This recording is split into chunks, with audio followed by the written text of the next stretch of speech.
चलो स्टार्ट करते हैं। चैप्टर का नाम है भाई Newton's laws of motion.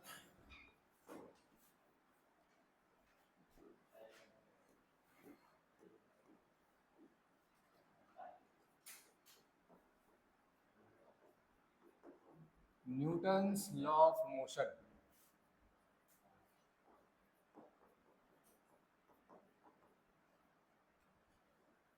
In short NLM.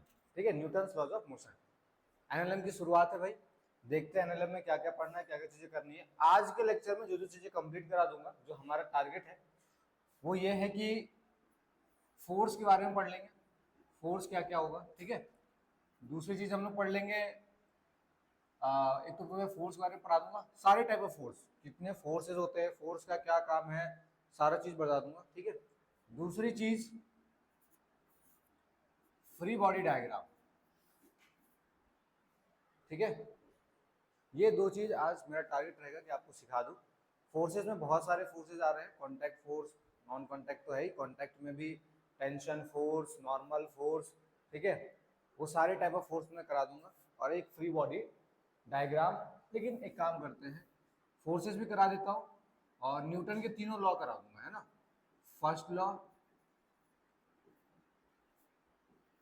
Second law भी करा दूंगा, थर्ड लॉ भी हो जाएगा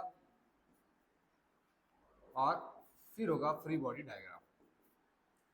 ठीक है, तो आज फटाफट इन सारी चीजों को कवर कर लेते हैं, जल्दी हो जाएगा कवर, है ना। क्लास 9th में भी तुमने पढ़ाई है ये सारा चीज, इतना ही था तुम्हारे चैप्टर। फ्री बॉडी डायग्राम नहीं था बट इतना था चैप्टर। ठीक है ना, तो फटाफट कंप्लीट करते हैं।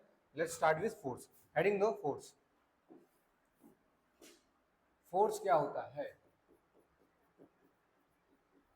तो अगर मैं फोर्स की बात करूं, व्हाट इज फोर्स, एफ से डिनोट करते हैं सर, फोर्स होता क्या है। तो मैं फोर्स के बारे में एक बात के लिख दे रहा हूं कि फोर्स एक ऐसी चीज है जो तुमने क्लास 9 से पढ़ी है, डेट इज पुश और पुल। चलो पहले यही लिखते हैं, पुश और पुल, जो बेसिक चीज है। फोर्स क्या होता है सर? सर पुश या पुल, करेक्ट, यही चीज होता है। अब फोर्स जो है ना, क्या क्या काम कर सकता है। Force can, it can change, it can change the state of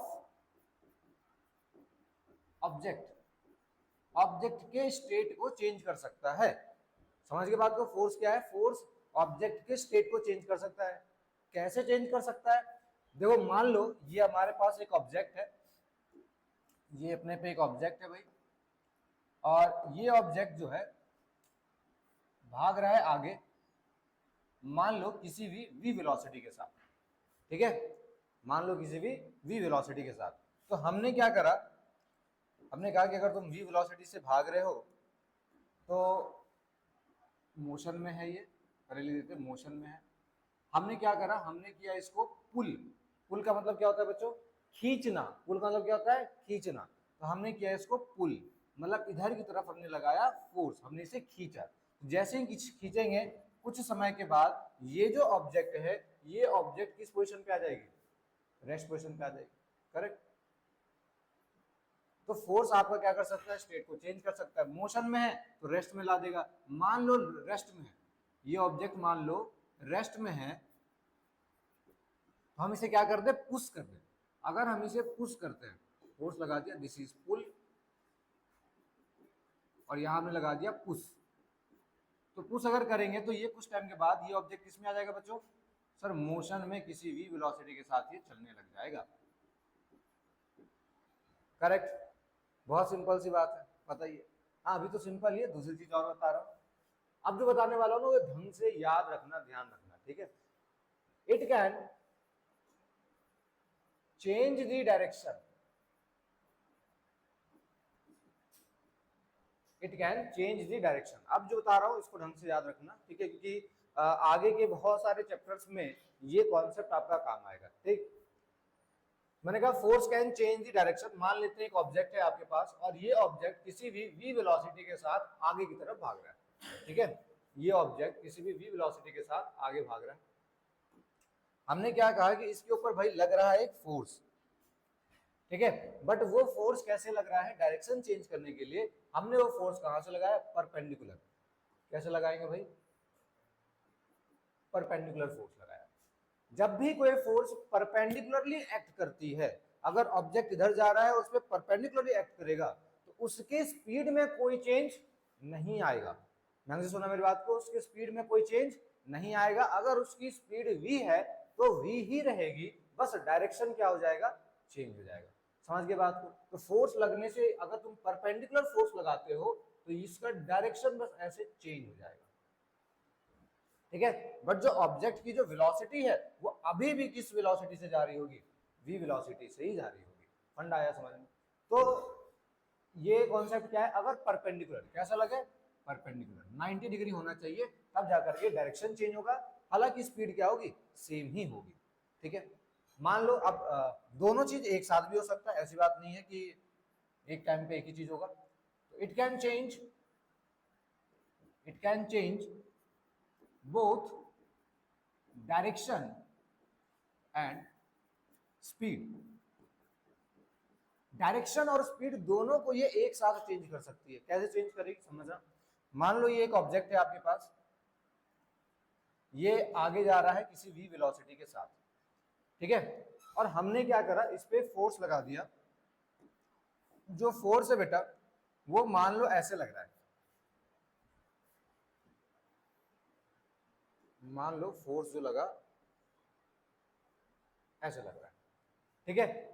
अब जैसे ही फोर्स हमने ऐसे लगा दिया, देखो क्या हुआ, हमने फोर्स ऐसे लगा दिया। अब यहां पे तुम क्या करोगे, बताओ कितना एंगल होगा। तो vector can be shifted parallelly, correct. तो मैं एक काम करता हूं, इस वाले वेक्टर को पैरेलली आगे शिफ्ट कर देता हूं। अच्छा ये भी शिफ्ट हो गया साथ ही साथ, इसको मैंने क्या किया, आगे शिफ्ट कर दिया। यहां शिफ्ट कर सकता हूं, बताओ जरा। ये फोर्स है आपका। अब ये कितने एंगल पर है, सर ये किसी भी थीटा एंगल पर है, करेक्ट। इसके दो कंपोनेंट बनेंगे, कौन कौन से, सर एक तो इसके अलोंग लगेगा इधर की तरफ, वो कौन सा होगा बच्चों, एफ का कॉस थीटा।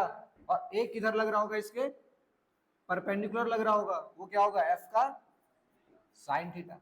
अब यहां पे देखो, क्या यहाँ पे क्या डायरेक्शन भी चेंज कर रहे हैं हम लोग, और साथ ही साथ स्पीड भी चेंज हो रही है, करेक्ट। मतलब कि इस एफ साइन थीटा के वजह से, परपेंडिकुलर है, इस एफ साइन थीटा के वजह से ऑब्जेक्ट की डायरेक्शन चेंज हो रही होगी। F sine theta change the object direction, correct. और एफ कॉस थीटा क्या कर रहा होगा, एफ कॉस थीटा क्या कर रहा होगा, उसकी स्पीड को चेंज कर रहा होगा। एफ कॉस, क्योंकि वो उसे क्या कर रहा है, पुश, क्या कर रहा है, पुश। तो एफ कॉस थीटा क्या करेगा, चेंज द मैग्नीट्यूड,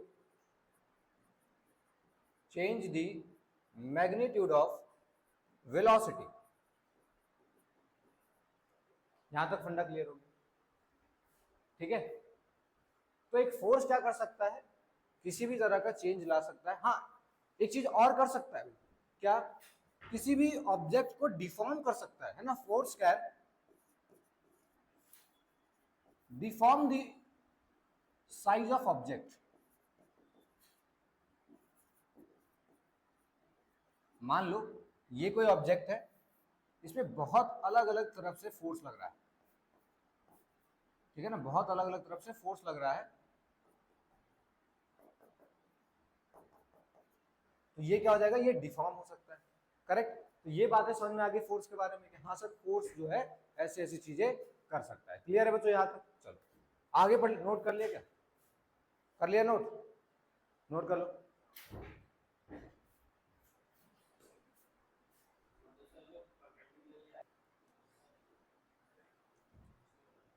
चलो अब आगे एक एग्जांपल से और ढंग से समझते हैं। एग्जांपल है भाई, मान लो कोई एक ऑब्जेक्ट है, ठीक है, कोई एक ऑब्जेक्ट है, चलो एक पॉइंट ऑब्जेक्ट ले लेते हैं, और ये पॉइंट ऑब्जेक्ट आराम से v वेलोसिटी के साथ मूव कर रहा था, ठीक है, आराम से v वेलोसिटी के साथ मूव कर रहा था। और ये एक रीजन है ये एक रीजन है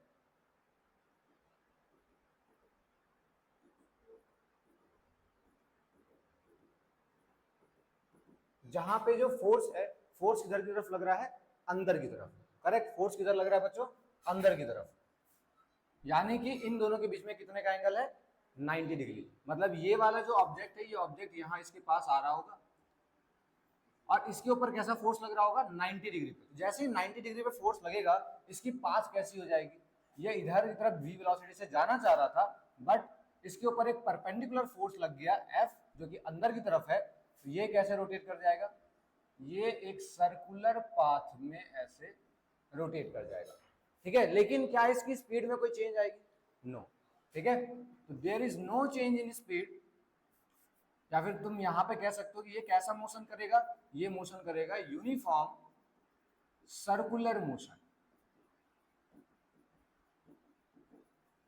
करेक्ट, यूनिफॉर्म सर्कुलर मोशन का मतलब क्या हो गया बच्चों, कि सर स्पीड चेंज नहीं हो रही होगी बट वेलोसिटी चेंज हो रही होगी, यानी कि सर्कुलर पाथ में रोटेट कर रहा होगा। समझ गए बात को, ठीक है।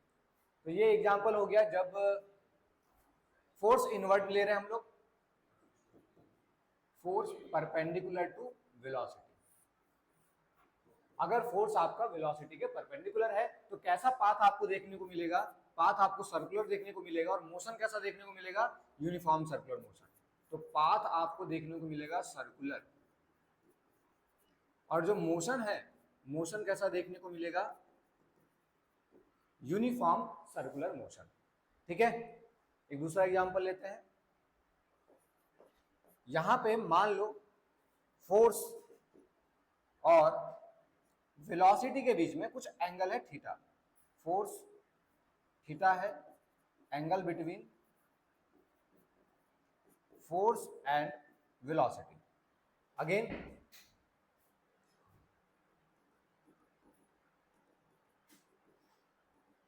ये हमने बहुत सारे फोर्स ले लिए जो कि अंदर की तरफ है। ठीक है, अंदर की तरफ का डायरेक्शन हम लोग क्रॉस से दिखाते हैं, इतना ध्यान में होना चाहिए। ठीक है, तो v वेलोसिटी, अब ये जो ऑब्जेक्ट है वो कैसे किसी इधर तरीके से इंटर कर रही है। करेक्ट, मतलब कि जो फोर्स और वेलोसिटी के बीच का जो एंगल होगा वो कुछ थीटा होगा, क्योंकि फोर्स अंदर लग रहा है। तो ऐसे मान लो ये कुछ थीटा एंगल बन रहा होगा। ठीक है बच्चों, ऐसा मान लो। तो यहाँ पे क्या हुआ, अगर ऐसा केस है तो ऐसे केस में क्या चीज देखने को मिलेगा। पहली चीज, दो कंपोनेंट बनेंगे सर, एक जाएगा ऊपर की तरफ, एक जाएगा आगे की तरफ। तो एक आपका क्या हो जाएगा, f का cos थीटा, एक हो जाएगा आपका f का sin थीटा। ठीक है, एक लग रहा है f का cos थीटा और एक लग रहा है f का sin थीटा। करेक्ट बात, नहीं करेक्ट बात कैसे होगी, ये उल्टा नहीं हो गया, ये हमने f पे नहीं बना दिया। रुको, एग्जाम्पल को थोड़ा सा ढंग से सुधारो। फोर्स हमने अंदर लिया है और ये v वेलोसिटी से आ रहा है। फोर्स हमने लिया है अंदर और ये v वेलोसिटी से आ रहा है। ठीक है, अगर फोर्स ऐसे लेते, अगर ये ऐसे आ रहा था, फोर्स ऐसे लग रहा था तो अलग बात हो जाती। ठीक है, तो थोड़ा एग्जांपल को चलो मैं ऐसे ही लेता हूँ। फोर्स अंदर लग रहा है बच्चों, करेक्ट, और जो इंटर किया है वो कैसे इंटर किया है, किसी भी थीटा एंगल पर। करेक्ट, ये कुछ ऐसा है, फोर्स लग रहा है अंदर की तरफ और ये किसी थीटा एंगल पर इंटर किया है। समझ गए बात को। अगर कॉम्प्लिकेटेड लग रहा है तो मैं थोड़ा ऐसा समझा देता हूं कि फोर्स आपका, ये v वेलोसिटी है, ये ऑब्जेक्ट v वेलोसिटी से आगे जा रही थी और इसके ऊपर फोर्स ऐसे लग रहा है परपेंडिकुलर, परपेंडिकुलर नहीं, किसी थीटा एंगल पर लग रहा है। तो तुम क्या करोगे, इसको आगे शिफ्ट करोगे, ये कोई थीटा एंगल होगा। इधर की तरफ कौन सा है, f का cos थीटा, और इधर कौन सा है, f का sin थीटा। करेक्ट, तो ये f का cos थीटा इसको क्या करेगा, आगे देगा, कहेगा आगे बढ़ो। और ये f का sin थीटा इसे क्या कहेगा, डायरेक्शन चेंज करो, सर्कुलर मूव करो। तो फिर पाथ आपको कैसा देखने को मिलेगा, तो पाथ आपको कुछ ऐसा देखने को मिलेगा कि यहां से मान लेते हैं,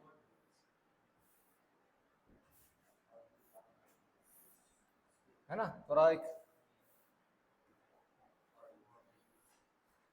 यहां पे होगा ऑब्जेक्ट। ठीक है, पाथ आपको कैसा देखने को मिलेगा, ये कहेगा डायरेक्शन चेंज करो, तो उसके वजह से ये सर्कुलर घूमेगा। ठीक है, अब जब ये अपनी पोजीशन पे दोबारा आने को चाह रहा था तो f cos थीटा ने क्या कहा, आगे बढ़ो। करेक्ट, तो ये यहां से कैसा हो गया, अब ये यहां से ऐसे रिटर्न हो गया, ठीक है। फिर ये कहेगा घूमो, यही घूम गया। तो ये पाथ आपको कुछ ऐसा देखने को मिल जाएगा, करेक्ट, कि हल्का हल्का इस तरीके से धीरे धीरे धीरे धीरे करके आगे बढ़ता जा रहा है। मतलब पाथ जो है, इस पाथ का नाम क्या है, हेलिकल। समझ गए बात को। यहाँ पे तुम कह सकते हो सर्कुलर तो नहीं है, हेलिकल है पाथ, और आगे की तरफ भी मोशन हो रहा है और रोटेट भी हो रहा है, ठीक है। क्या रोलिंग कह सकते हो इसको, क्या रोलिंग कह सकते हो इसको, रोलिंग मतलब कि घूम भी रहा है और आगे बढ़ रहा है, ठीक है। चलो आगे बढ़े। नेक्स्ट अब मैं बात करने वाला हूं टाइप ऑफ फोर्स, ठीक है। तो फोर्स क्या क्या कर सकता है, ये दोनों कॉन्सेप्ट को याद रखना, आगे काम आएगा, ठीक है। क्या है भाई, अगर सिर्फ और सिर्फ परपेंडिकुलर फोर्स लगेगा तो ये सर्कुलर पाथ में घुमाएगा, और अगर परपेंडिकुलर भी लग रहा है, मतलब ये किसी थीटा एंगल पर लग रहा है, तो कैसा होगा, सर्कुलर पाथ भी होगा और आगे भी जा रहा होगा। Good one. चलिए next is types of force. Types of force,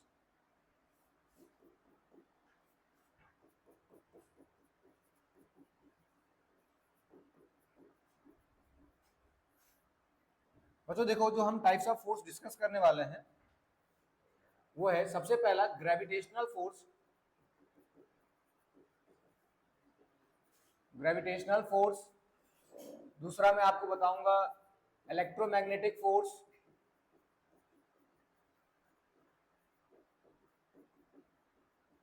तीसरा अपन डिस्कस कर रहे होंगे न्यूक्लियर फोर्स। इलेक्ट्रोस्टैटिक फोर्स अभी नहीं डिस्कस कर रहा हूं, कर लूं डिस्कस, चलो बता देंगे, हालांकि इस चैप्टर में हमें इलेक्ट्रोस्टैटिक फोर्स जैसा कोई काम आने वाला नहीं है, तो अभी हम यही तीन फोर्स के बारे में बात कर लेते हैं, gravitational force, electromagnetic force and nuclear force. हालांकि न्यूक्लियर फोर्स भी बस कंपैरिजन के लिए काम आएगा, कुछ ज्यादा खास सवाल अभी आपसे नहीं पूछे जाएंगे, ठीक है। चलिए तो बढ़ते हैं gravitational force. Let's start with gravitational force.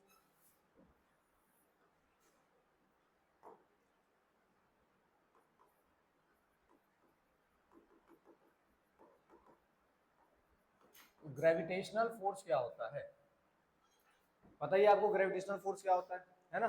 कोई भी ऑब्जेक्ट, यूनिवर्सल ग्रेविटेशनल लॉ क्या कहता है, every object in the universe attract each other with a force which is directly proportional to product of their masses and inversely proportional to square of the distance between them. Correct, मतलब कि अगर ये दो object हैं, ये अगर मास है m1 और ये मास है m2, तो इनके और इनके बीच का डिस्टेंस है r, तो ये दोनों एक दूसरे को अपनी तरफ खींच रहे होंगे, ठीक है, अपनी तरफ खींच रहे होंगे, और वो फोर्स कितना होगा, इनके मास के प्रोडक्ट के डायरेक्टली प्रोपोर्शनल होगा, और इनका जो डिस्टेंस है उसके स्क्वायर के इनवर्सली प्रोपोर्शनल होगा। करेक्ट। अच्छा तुमने अभी एक बात और सुनी कि ये दोनों एक दूसरे को क्या कर रहे होंगे, खींच रहे होंगे, मतलब ये हमेशा अट्रैक्टिव इन नेचर है, it is always attractive.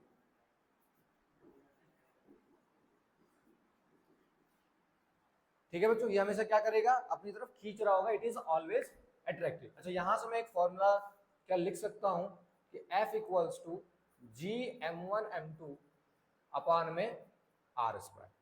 Correct, F equals to G m1 m2 upon में r स्क्वायर। हाँ जी क्या है आपका, जी है आपका ग्रेविटेशनल कांस्टेंट, ऐसा यूनिट ऑफ फोर्स क्या होता है, न्यूटन, और न्यूटन बोले तो न्यूटन का मतलब क्या है, केजी मीटर पर सेकेंड स्क्वायर। समझ गए, केजी मीटर पर सेकेंड स्क्वायर। अच्छा इसका मैं सीजीएस यूनिट के टर्म्स में लिख दूं, तो सीजीएस के टर्म में क्या लिख सकता हूं, केजी को लिखूंगा ग्राम, तो 10 to the power 3 gram, metre को लिखूंगा 10 टू द पावर 2 सेंटीमीटर, और सेकेंड तो सेकेंड का स्क्वायर ही रहेगा। करेक्ट, तो यहां से आप क्या लिखोगे, 10 to the power 5 gram centimetre पर सेकेंड स्क्वायर, तो 1 newton is equals to 10 to the power 5 gram centimetre पर स्क्वायर। इस पूरे नाम का क्या है, इसका नाम है डाइन, ठीक है। तो आपके पास एक रिलेशन आ गया 1 newton is equals to 10 to the power 5 9। ठीक है, क्योंकि सवाल जब बनाते हैं ना तो यूनिट्स के साथ भी बहुत ज्यादा छेड़खानी होती है ताकि आपको थोड़ा हाँ कंफ्यूज कर दिया जाए। क्लियर हो गया यहाँ तक? ठीक है। अच्छा, ग्रेविटेशनल फोर्स अभी मैंने ज्यादा बातें करी नहीं है, थोड़ा और ढंग से इसको डिटेल में समझते हैं, क्योंकि मेन तो हमारा इसी के ऊपर सबसे ज्यादा चर्चा होगा। तो हमारे पास हमारा अर्थ है, हालांकि मैंने फ्री फॉर्म में शायद बात भी करी थी इसके ऊपर। अर्थ है, अर्थ का मास है m, और ये डिस्टेंस अगर आपकी कैपिटल r है, मान लेते हैं कोई ऑब्जेक्ट है यहाँ से, ये नीचे की तरफ गिर रहा है, ठीक है, या इसका मास है स्मॉल m, और यहां से यहां तक की जो डिस्टेंस है वो मान लेते हैं x। According to gravitational force, law of gravitation, this force will equals to, जिससे अट्रैक्ट हो रहा है sir, it will be gmm by r plus x का होल स्क्वायर। करेक्ट, क्योंकि r जो है, रेडियस ऑफ अर्थ कितना होता है बच्चों, 6400 किलोमीटर, 6400 किलोमीटर, ठीक है। तो उसके सामने ये x की वैल्यू क्या होगी, बहुत ही कम होगी, तो हम क्या करेंगे, इसको नेग्लेक्ट कर देंगे, यानी कि r plus x can be written as only x, so r plus x square, so r plus x square can be written as only r square, correct। so f equals to, तुम क्या लिख सकते हो, g m m by r square, correct. अच्छा, हम एक और बात कर रहे थे, ऑब्जेक्ट ऊपर से नीचे आ रहा है, तो ये वाली जो पूरी चीज है G M by R square, ये बन गया क्या आपका स्मॉल जी, यानी कि एफ इक्वल्स टू क्या हो गया बच्चों, M G, F equals to आ गया एम जी, ठीक है। क्यों, यहाँ पे जो जी है ये वाली वैल्यू कांस्टेंट है ना बेटा, अगर G M by R square, हमें मास ऑफ अर्थ पता है, कैपिटल जी की वैल्यू पता है, आर पता है, तो इसको हम कैलकुलेट कर सकते हैं, इसको कैलकुलेट करके हमने एक नाम दे दिया, दैट इज जी। इतना नहीं याद रख करके तुम कितना याद रखो, बस इस जी को याद रखो, ठीक है ना। ये जी क्या है, इसका हमने नाम दे दिया है एक्सेलरेशन ड्यू टू ग्रेविटी, वो मैं आगे समझाऊंगा, अभी आप ये समझो ना, इतना मेरा क्या था, कांस्टेंट था, उस कांस्टेंट की वैल्यू पुट करके मैंने एक नाम दे दिया जी, और उस जी की वैल्यू हमने क्या निकाल दी, उस जी की वैल्यू हमने निकाल दी है 9.8 मीटर पर सेकंड स्क्वायर। न्यूमेरिकल को सॉल्व करने के लिए आप लगभग लगभग कितना ले सकते हो, 10 मीटर पर सेकंड स्क्वायर ले सकते हो।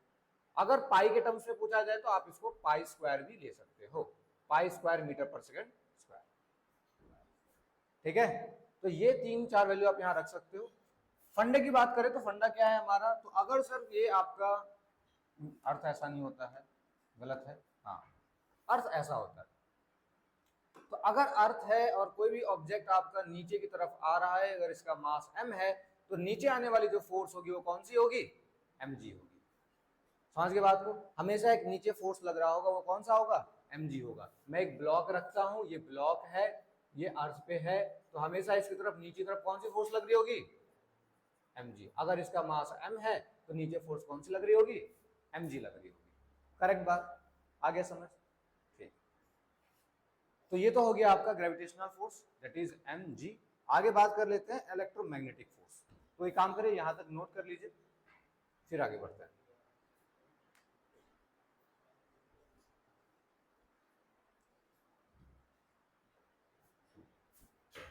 इसको सुधार भी लो, यही था क्या,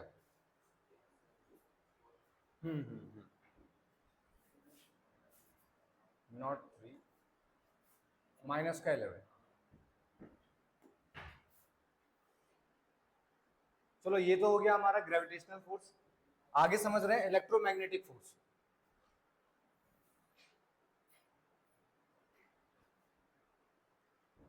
second one is electromagnetic force.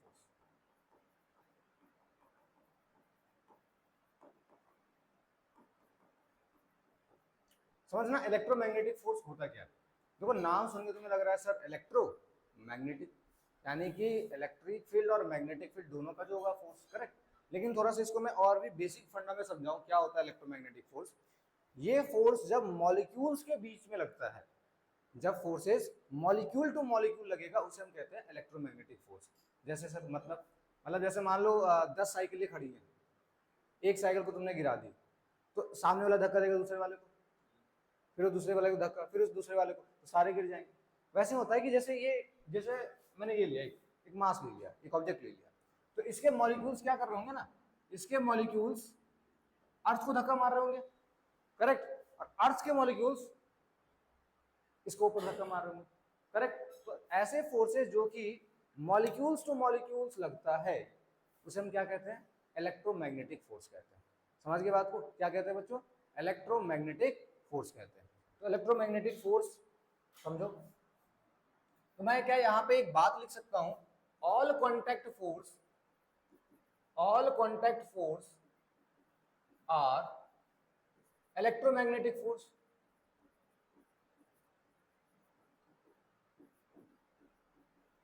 बताओ, क्या मैं यहाँ पे एक बात लिख सकता हूं, all contact force are electromagnetic force, ठीक है। अच्छा, अब इसी में बहुत सारे टाइप हो जाएंगे। तो ग्रेविटेशन तो तुम्हारा नॉन कॉन्टैक्ट, इतना तो क्लियर है ना तुम्हें, ऐसा तो नहीं तुम कह रहे कि भाई नहीं सर ये तो कॉन्टैक्ट हो गया। एक काम करता हूं, मेंशन कर देता हूं, ये कैसा है, non contact force, non contact force. वहीं पे इलेक्ट्रोमैग्नेटिक फोर्स के बारे में बात करें तो ये all contact force are electromagnetic force. अब इसी में दो तीन मैं एग्जांपल ले लेता हूं। जैसे सबसे पहला मैं लिख रहा हूं नॉर्मल फोर्स या रिएक्शन फोर्स, नॉर्मल कह दो या रिएक्शन। जैसा भी हमने बात करा कि मान लो ये एक ऑब्जेक्ट, ये ग्राउंड है और इस ग्राउंड पे ये एक ऑब्जेक्ट रखा हुआ है एम मास, ठीक है। तो क्या करेंगे, मॉलिक्यूल्स जो होंगे, ग्राउंड के मॉलिक्यूल्स एम के ऊपर फोर्स लगा रहे होंगे, मास के ऊपर फोर्स लगा रहे होंगे, वहीं मास के मॉलिक्यूल्स उस पर फोर्स लगा रहे होंगे। तो नीचे की तरफ जो फोर्स लग रहा है वो तो आपका क्या है, mg है, करेक्ट। लेकिन जो नॉर्मल वाला जो फोर्स होगा, अभी मैं इसको हटा दे रहा हूं, नॉर्मल वाला फोर्स इसको ऊपर की तरफ पुश कर रहा होगा, वो कितना होगा, दिस इज नॉर्मल फोर्स। बात आई समझ में। ये कैसा फोर्स है, ये भी एक इलेक्ट्रोमैग्नेटिक फोर्स है, ठीक है। बहुत सारे किताबों में कहीं एन रहता है, कहीं आर रहता है, उससे कंफ्यूज मत होना, एन भी लिख सकते हैं और आर भी लिख सकते हैं, ठीक है। तो नॉर्मल फोर्स क्या है, ऊपर की तरफ लगता है, ठीक। चलो दूसरा फोर्स और बात कर लेते हैं। अच्छा एक बात और इसके बारे में, ये जो नॉर्मल फोर्स है, it always perpendicular to the surface of contact। जो भी इसका कांटेक्ट होगा, सरफेस ऑफ कांटेक्ट हमेशा उसके परपेंडिकुलर होगा। जैसे यहाँ पे देखो, अगर मैं यहाँ ड्रॉ करूं तो ये देखो जरा 90 डिग्री बन रहा है क्या, परपेंडिकुलर है। मान लो एक मैं ऐसा इंक्लाइन ले लेता हूं, ठीक है, क्या ले लिया मैंने, इंक्लाइन। तो इंक्लाइंड में ये आपका सरफेस ऑफ कांटेक्ट है, ठीक है, this is your surface of contact. इसमें नॉर्मल कैसा लगेगा, सर यहां से 90 डिग्री, करेक्ट बात, कहां से, यहां से 90 डिग्री, मतलब ऐसे सेंटर से जाता है हमेशा, यानी ये वाली वैल्यू कितनी होगी, 90 डिग्री होगी। समझ गए, ऐसा नहीं कि ऐसे ऊपर खींच दिया ना, ऊपर नहीं, हमेशा सरफेस ऑफ कांटेक्ट से कितना, 90 डिग्री होना चाहिए, ऑलवेज उसके परपेंडिकुलर होना चाहिए। समझ गए बात को, दिस इज नॉर्मल फोर्स और रिएक्शन फोर्स, ठीक, क्लियर होगी बात। अच्छा यहां से मैं आपको एक चीज और अगर समझाना चाहूँ, क्योंकि मैंने इंक्लाइन बना लिया है, तो समझो जरा, ये जो फोर्स मैंने लिखा है ना mg, करेक्ट, यहां से तुम्हें एक बात हमेशा ध्यान रखना है, मैं ऐसे लिख सकता हूं m इंटू, चलो इसको मैं बाद में चर्चा करूंगा, इसको मैं बाद में चर्चा करूंगा जब मैं न्यूटन का सेकंड लॉ पढ़ा रहा हूँ, ठीक है, तब चर्चा करेंगे। ये नॉर्मल रिएक्शन आगे समझ में, इसमें तो कोई दिक्कत नहीं है, ठीक है। अच्छा एक बात और मैं आपको बताऊं, चलो थर्ड लॉ पे डिस्कस करेंगे। चलो रिएक्शन फोर्स नहीं है ये, अच्छा नोट करना है क्या, कर लो नोट, फटाफट नोट कर।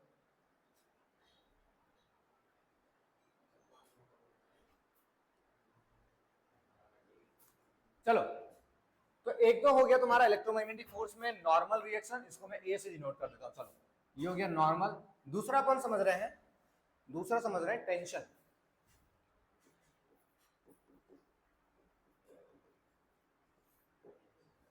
ठीक है, इसमें मैं सबसे पहले बात कर रहा हूं टेंशन इन स्ट्रिंग।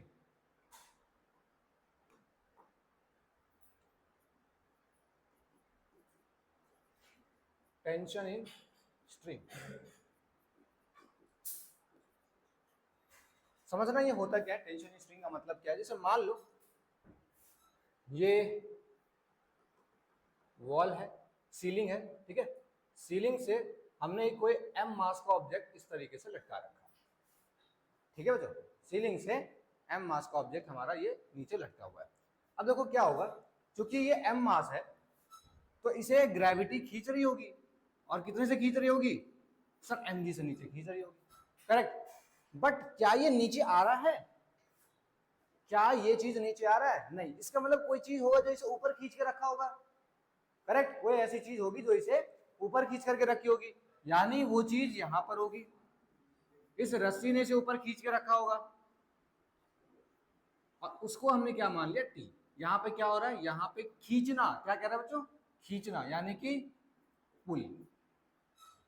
बात आई समझ, ठीक है, पुल बोले तो फोर्स, यानी टेंशन क्या है, एक तरह का फोर्स है जो कि क्या करता है, पुश पुल करता है, लेकिन पुल सिर्फ स्ट्रिंग में करता है ना, रॉड और स्प्रिंग में तो पुश भी कर सकता है, ठीक है।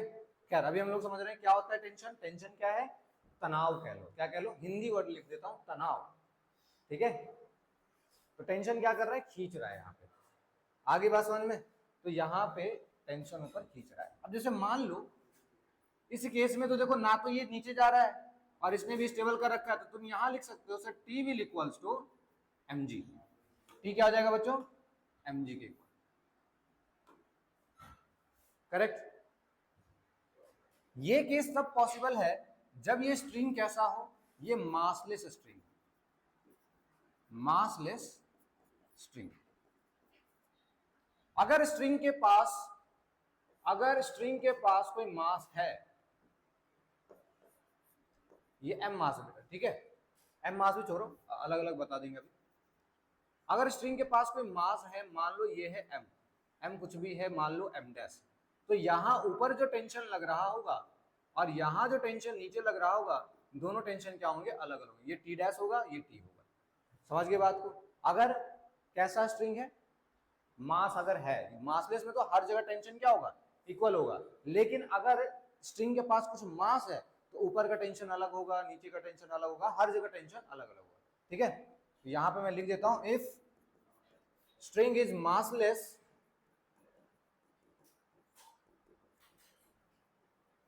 if string is massless, then tension at each point is same. If string is massless, then tension at each point on string is same. समझ गए बात को। तो टेंशन का ये फंडा क्लियर हो गया आपको। वहीं अगर मैं बात करूं, जैसे ये तो मैंने स्ट्रिंग ले लिया, लेकिन अगर हम बात करें यहां पे टेंशन इन रॉड,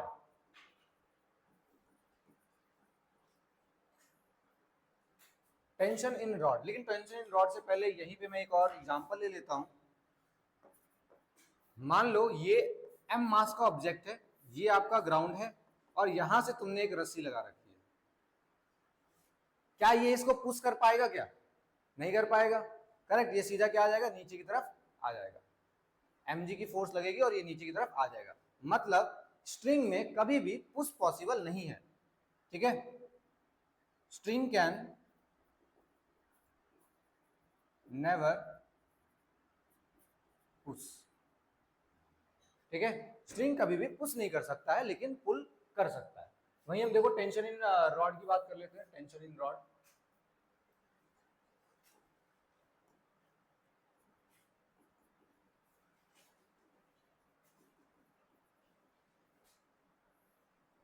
तो ये मान लो m मास का ऑब्जेक्ट है, ठीक है, और हमारा यहाँ ग्राउंड है, ग्राउंड से ये रॉड लगी हुई है, तो रॉड क्या करेगा बेटा, है ना, ये m मास का ऑब्जेक्ट नीचे आना चाहेगा, लेकिन रॉड क्या करेगा, रोक के रखेगा, करेक्ट। रॉड क्या कर सकता है, इसे पुश कर सकता है, ठीक है, तो rod it can push as well as पुल।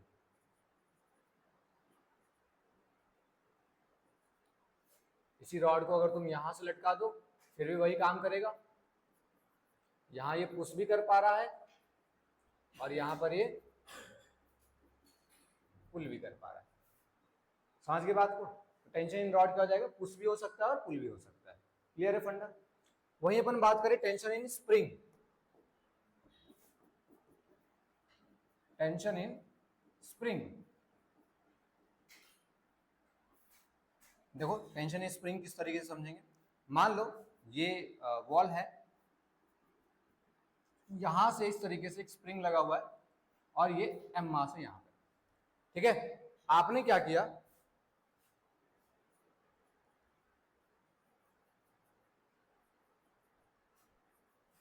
इसको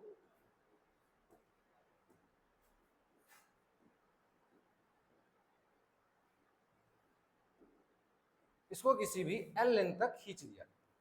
करेक्ट बच्चों? अब जैसे ही तुम इसे एल लेंथ तक इसको खींचे हो, क्या होगा, स्ट्रिंग के अंदर इलेक्ट्रोमैग्नेटिक फोर्स या कॉन्टैक्ट फोर्स जनरेट होगा और वो क्या करेगा, इसको दोबारा अपना रीबैक करना चाहेगा कि भाई मुझे उस पोजीशन पे दोबारा जाना है। करेक्ट? यानी कि ये खुद को इधर की तरफ क्या करेगा, खींचेगा कि मुझे इधर जाना है, यानी इधर क्या लगा, टेंशन लगा। आई बात समझ में? क्या लगा, टेंशन लगा। क्लियर हो गया बात? ठीक है, this is tension in spring.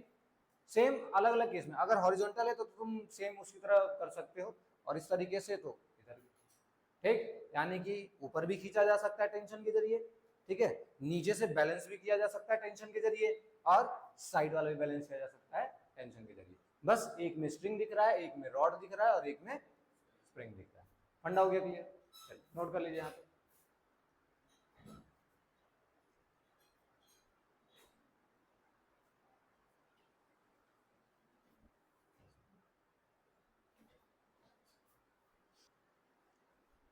Next है आपका फ्रिक्शनल फोर्स, ठीक है। नेक्स्ट जो है आपका वो है फ्रिक्शनल फोर्स। तीसरा टाइप में आ गया पर frictional force.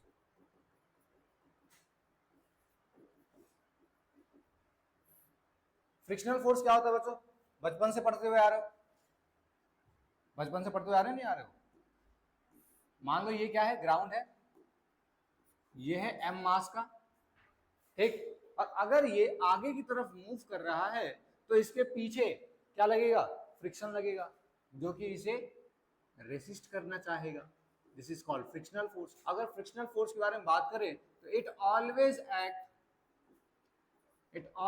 Act tangent to the surface,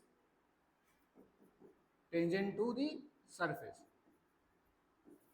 जैसा भी सरफेस है उस पर टेंजेंट बना दो, उधर की तरफ क्या लगेगा, आपका फ्रिक्शनल फोर्स लगेगा। जैसे मान लो तो ये सरफेस हो गया, मान लो इंक्लाइंड है किसी थीटा एंगल पर, ये एम मास है, तो इस पे फ्रिक्शनल फोर्स किधर की तरफ लग रहा होगा, सर टेंजेंट बनाएंगे, है ना, टेंजेंट किधर होगा, इधर की तरफ होगा, ये रहा फ्रिक्शनल फोर्स। करेक्ट? आगे बात सुनो, तो ये हमेशा क्या करेगा, मोशन को अपोज करेगा, it always oppose the motion.